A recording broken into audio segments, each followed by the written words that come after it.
नमस्कार दोस्तों, स्वागत करती हूँ आप सभी का अपने चैनल टीचर मॉम स्ट्रगल में। और बताइए पढ़ाई लिखाई आप लोग की कैसी चल रही है? एकदम बिल्कुल चंगा मस्त। मेरी भी अच्छी चल रही है। देखिए, बोलने से बहुत सारी चीज़ें होती हैं जो हमारे विचार को प्रभावित करती हैं। अगर हम अच्छा बोलेंगे तो हमारा विचार अच्छा सुनेगा और वो हमारे दिमाग को समझ लीजिए कि अच्छा गाइड करेगा कि भाई सब अच्छा हो रहा है, सब अच्छा हो रहा है। तो कुछ अच्छा नहीं भी हो रहा होगा ना, तो अच्छा ही होगा।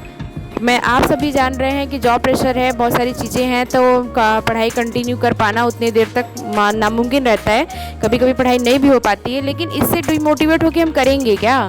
कुछ हासिल भी तो नहीं पाएंगे। हाँ, अपने अंदर एक ललक रहे कि हम थोड़ा पढ़ेंगे लेकिन सॉलिड पढ़ेंगे, हम थोड़ा करेंगे लेकिन सॉलिड करेंगे। यहाँ पे मैं चेंज वगैरह करके आ गई थी, अन्नों को दूध पिला के आ गई थी। मैं अपने हस्बैंड के साथ खाना खाने लगी थी और इस दौरान हम लोग बहुत सारी बातें एक दूसरे से शेयर करते हैं। जैसे हमारे स्कूल में आज क्या हुआ, आपके स्कूल में आज क्या हुआ, क्या बातें हुई, किस बच्चे के साथ क्या हो गया, आज क्या आपने फाइल बनाया। बहुत सारी चीज़ें होती हैं। कभी कभी घर परिवार की भी बातें शेयर करते हैं। और आज और कल का दिन मेरे लिए अच्छा नहीं है। मैं कभी आप लोग के साथ शेयर करूंगी कि आज और कल का दिन बिल्कुल मैं अपने जीवन में नहीं चाहती हूँ, क्योंकि इस दिन मेरे साथ 2 घटनाएं हुई थी। कभी मैं आप लोग के साथ शेयर करूंगी। बस उसी बारे में मैं बात कर रही थी। खाते खाते मैं काफ़ी इमोशनल हो गई, तो मेरे हस्बैंड मुझे बहुत अच्छे से समझा रहे हैं। मेरे हस्बैंड बहुत अच्छे हैं, समझ लीजिए मेरे लिए अच्छे हैं। और क्योंकि उनकी सपोर्ट के बिना कुछ भी पॉसिबल नहीं है, मैं इतना जानती हूँ। फैमिली में अगर आप शादीशुदा हैं तो हस्बैंड का सपोर्ट बहुत ज़रूरी होता है, बहुत मायने रखता है। ये सपोर्ट वहीं से आता है जब एक अच्छी अंडरस्टैंडिंग हो। अंडरस्टैंडिंग केवल हस्बैंड की तरफ से नहीं होनी चाहिए, वाइफ़ का भी फ़र्ज़ बनता है कि वो भी उनकी खुशियों का उनका ख्याल रखें, उनकी ज़रूरतों का ख्याल रखें। जैसे कि अगर वो सैड है कभी वो किसी बात से, क्योंकि आदमी लोग कभी शेयर नहीं करते हैं अपनी चीज़ें, हमें उनसे भी पूछना चाहिए कि उन्हें क्या प्रॉब्लम है। खाली अपनी समस्या ही नहीं बतानी चाहिए कि हाँ हमारे इन लॉज ने ये कहा, मैं तुम्हारे घर आई अपने माँ बाप को छोड़ करके। बाकी महिलाएं जैसा करती हैं, कॉमन सी बातें हैं ये सब। अपना ही रोना रोती रहती हैं, केवल अपने हस्बैंड को कोसती रहती हैं, तुम्हारे लिए मैंने ज़िंदगी बर्बाद कर दी, ये है वो है। लेकिन यहाँ पे उनको ये भी मैटर करना चाहिए कि हस्बैंड बेचारा करे तो करे क्या करे। तो कभी कभी हस्बैंड की भी बातें सुननी चाहिए और उनका सपोर्ट चाहने से पहले आप उन्हें सपोर्ट करिए। वो अच्छा काम कर रहे हैं, वो कोई बिजनेस कर रहे हैं, कुछ कर रहे हैं, जॉब पे जा रहे हैं, तो उनकी टेंशन भी आप सुनिए। तभी एक अच्छा रिलेशनशिप आप कायम कर पाएंगे और ज़िंदगी में आप सफल हो पाएंगे। ज़िंदगी में पैसे कमाना ही बहुत बड़ी बात नहीं होती है। ज़िंदगी में सबसे बड़ी कमाई वो होती है कि आप कम में ही बहुत खुश, बहुत संतुष्ट हैं अपने फैमिली के साथ। वो तभी पॉसिबल है जब एक अच्छी अंडरस्टैंडिंग हो हस्बैंड वाइफ के बीच और बाकी फैमिली मेम्बर्स के बीच। तो यहाँ पे मैं बैठ गई थी पढ़ने के लिए। मेरी तबीयत आज कुछ सही नहीं है, मेरी आवाज़ आप लोग को बदली बदली लग रही होगी। मुझे सर्दी जुकाम है काफ़ी, मेरा गला बिल्कुल पकड़ा हुआ है। मैं किसी तरह बस बोल रही हूँ और वॉइस ओवर कर रही हूँ, बस ये चल रहा है। और यहाँ पे मैं पढ़ रही हूँ जीएस में पढ़ रही हूँ। यहाँ पे वर्ल्ड हिस्ट्री में पढ़ रही हूँ। यहाँ पे मैं 2 चैप्टर पढ़ूंगी। एक पहला चैप्टर नव जागरण वाला और दूसरा मैं अमेरिका क्रांति। ये 2 पढ़ूंगी, रिवाइज करूंगी। मैंने पढ़ा हुआ है लेकिन फिर भी मैं रिवाइज करूंगी। उसके बाद करंट अफेयर का थोड़ा सा हिस्सा देखूंगी। उसके बाद मैं वीडियो एडिटिंग करूंगी और उसके बाद फिर मैं थोड़ी सी पढ़ाई करूंगी और बाकी थोड़े थोड़े जो काम है वो करूंगी। यहाँ पे मुझसे बैठा नहीं किया तो मैं लेट गई। उसके बाद मैं फिर किचन में जाऊंगी खाना वाना बनाने के लिए। हमारी देवरानी भी हैं लेकिन उनका बच्चा अभी छोटा है, तो इस वजह से वो उतना नहीं पॉसिबल हो पाता उनको उनके साथ काम। तो वो अपना बच्चा देखती हैं, बाकी चीज़ें मैं कर लेती हूँ, मुझे करने में कोई दिक्कत नहीं है। बस ये है कि हमें अपना कर्म करते रहना चाहिए। सामने वाला क्या सोच रहा है क्या नहीं कर रहा है, इस चीज़ को हमको माइंड नहीं करना चाहिए। तो बस इसी तरह पढ़ाई में भी है, इसी तरह किसी भी बिज़नेस करने में भी है कि आप अपना कर्म करते रहिए, अपनी तरफ से 100% देते रहिए। जो होगा अच्छा होगा।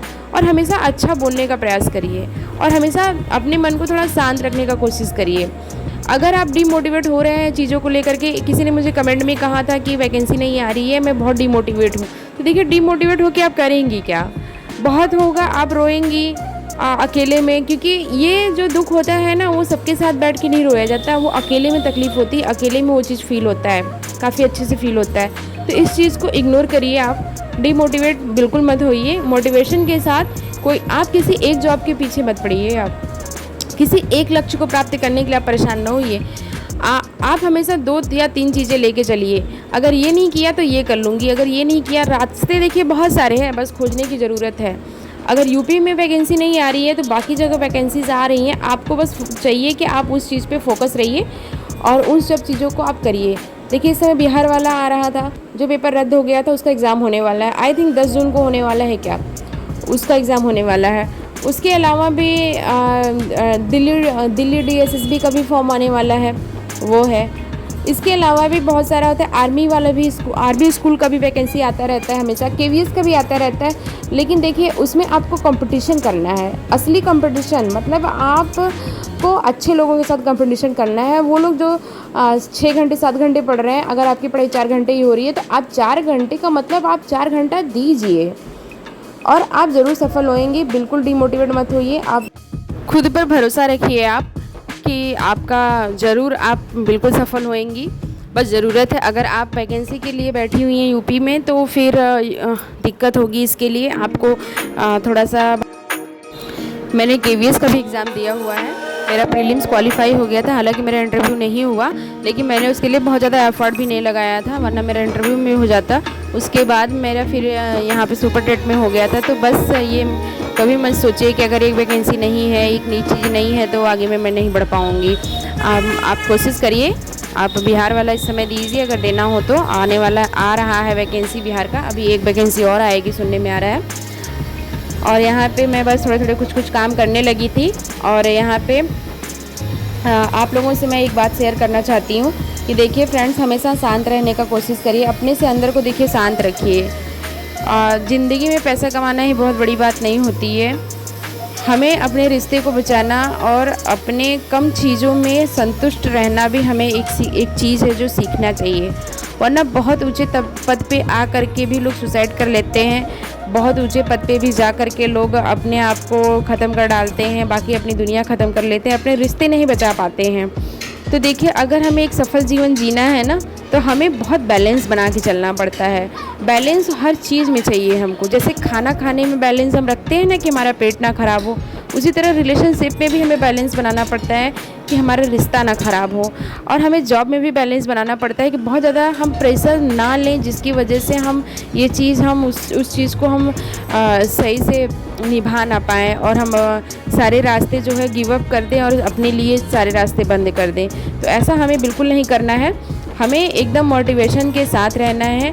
मोटिवेशन आज के ज़माने में समझ लीजिए एक ऐसा चीज़ है जिसके भरोसे पे हम छोटी से छोटी, बड़ी से बड़ी चीज़ों को हासिल कर लेते हैं और सक्सेस का बहुत बड़ा एक झंडा गाड़ देते हैं हम। और वो चीज़ तभी आएगी जब हमारे अंदर बैलेंस करने की ताकत हो। देखिए, हम चाह के भी उन लोगों को नहीं समझा पाएंगे जो आपके विरोधी हैं। देखिए, वो 2 दिन के लिए आपकी तरफ आ जाएंगे, लेकिन अगर उन्होंने आपका इमोशन नहीं समझा कभी ना, तो वो आगे भी इन फ्यूचर में नहीं समझेंगे। जब वो तभी आपसे खुश रह सकते हैं जब आप केवल उनकी मन की करती रहिए। तो अगर आप अपना जीवन अगर इसी तरह व्यतीत करना चाहते हैं तो उनकी मन की आप करिए। अगर अपने आप को खुश रखना चाहते हैं, अपने को किसी पायदान पे आप देखना चाहते हैं, तो आप अपने बारे में सोचना आज से और अभी से चालू कर दीजिए। बाकी सारी चीज़ें अच्छी अपने आप हो जाएंगी। बस आप खुद अच्छा विचार रखिए और अच्छा करिए, अच्छा सोचिए और अच्छा दीजिए। बस इसी मोटिवेशन के साथ मैं अपने ब्लॉग को यहीं पे ख़त्म करती हूँ। आप लोग अपना ख्याल रखें, खुश रहें और हमेशा पढ़ाई करते रहें। Okay, bye bye, take care, love you.